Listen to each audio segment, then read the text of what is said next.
মন বসে না, আমার এই 20 বছরে এক ওয়াক্ত নামাজ কাজা হয়ে গেছে, এই বিষয়টা আমি হুজুর মেনে নিতেই পারতেছি না।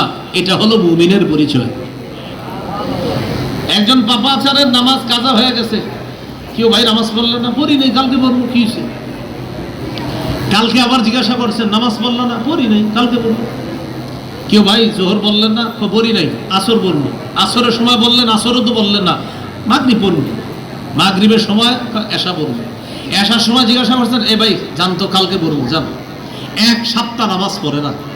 হঠাৎ বৃহস্পতিবারে বললেন, ভাই আপনার এই 7 দিন ধরে নামাজের কথা বলতেছি, বললেন না, এ জানতো কালকে জুমার নামাজ পড়বো, জান।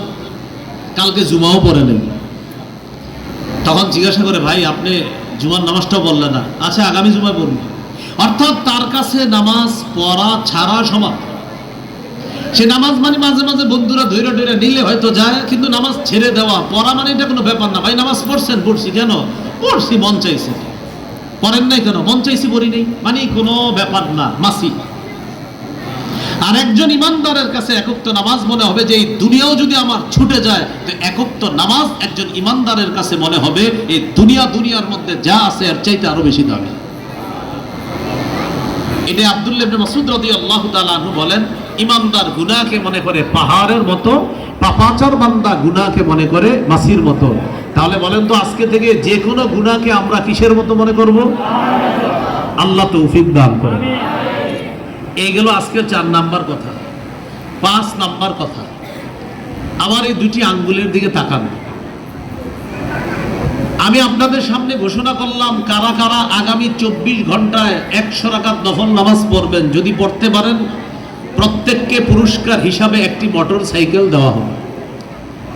হয়তো অনেকেই হাত তুলবেন, বেশিরভাগই হাত তুলবেন, বা সবাই হাত তুলবেন। যারা মোটর সাইকেল চালাইতে পারেন তারা তো তুলবেনই, যারা পারেন না তারাও কেন, যে পুরস্কারটা পায়া বিক্রি করে দিব, হাত তুলবে সবাই। কারণ 24 ঘন্টায় 100 রাকাত নফল, এটা কোনো ব্যাপার না।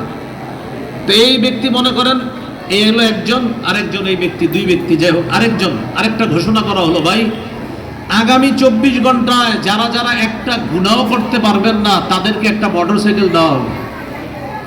এবার হাত উপরের দিকে উঠে না, না উঠতে গিয়ে আবার নেমে যায়। কয়েকজনের উঠছে আবার নেমে যাচ্ছে, কেন? যাদের উঠছিল ওদের মনে পড়ে গেছে আমি না সুদ খাই।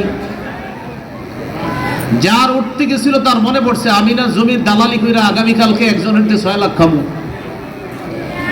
হাতটা উঠতে গিয়ে মনে পড়ে গেল, আন্দাজি উঠলে আমি তো দুধ বিক্রি করার সময় মানুষকে খাঁটি বইলে যে 1 কেজি পানি দিয়ে জানে মানুষ।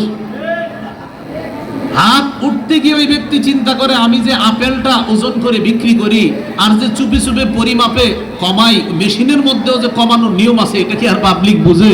হাত উঠতে গিয়ে আর উঠে না। তাহলে বললাম 24 ঘন্টায় 100 রাকাত নফল নামাজ, মাশাআল্লাহ সংখ্যা অনেক।